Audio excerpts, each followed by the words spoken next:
Bientôt l'épiphanie, mais la galette à la crème d'amande, je voudrais plus léger. Alors moi j'adore la galette à la crème d'amande, mais de temps en temps je me dis qu'il faut faire un petit peu plus léger, donc je vais couper ma crème d'amande à peu près à moitié crème d'amande, moitié crème pâtissière. C'est que ça s'appelle la galette frangipane, c'est un petit peu plus léger. On y va, c'est parti, tu vois, c'est une très belle recette. Alors la crème d'amande, on commence toujours par avoir du beurre pommade, il est bien mou, c'est ça qui est important. Oui.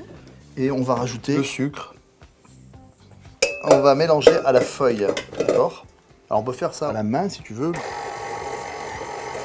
Et là on va travailler au début doucement, puis on va faire vraiment quelque chose d'un petit peu mousseux. Hein.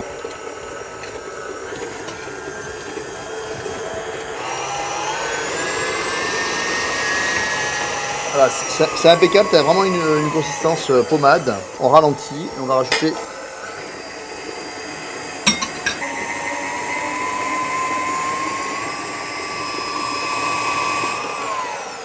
Voilà, le beurre a tendance un petit peu à les figer sur le côté, donc on n'hésite pas à le défaire. Voilà.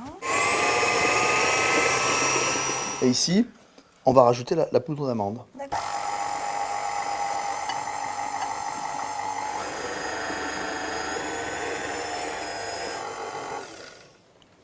Voilà, notre crème d'amande est prête. On a notre crème pâtissière qui est bien froide. Et on va rajouter 50% de crème pâtissière. On va remuer.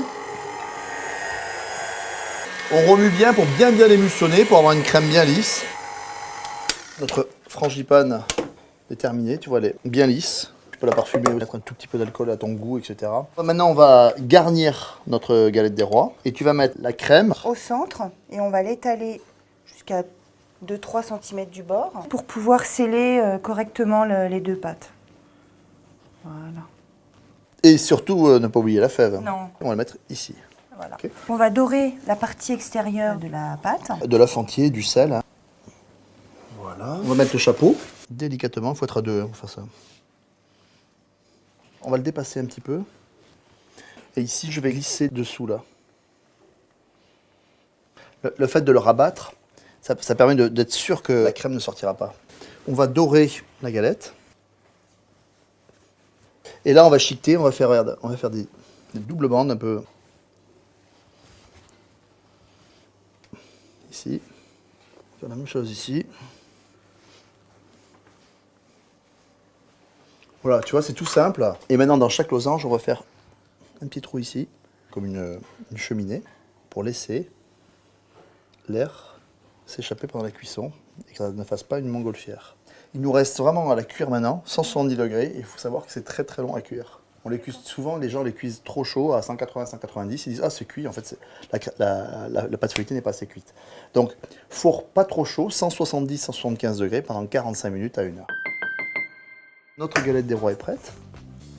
Et j'ai préparé un petit sirop. Et à chaud, on va la lustrer un petit peu pour la faire briller.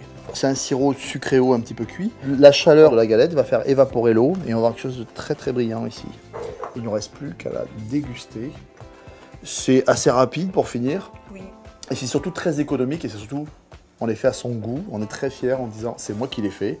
Donc bonne épiphanie, profitez-en. Et puis la galette des rois, ça peut démarrer un petit peu avant et puis ça peut se terminer bien après.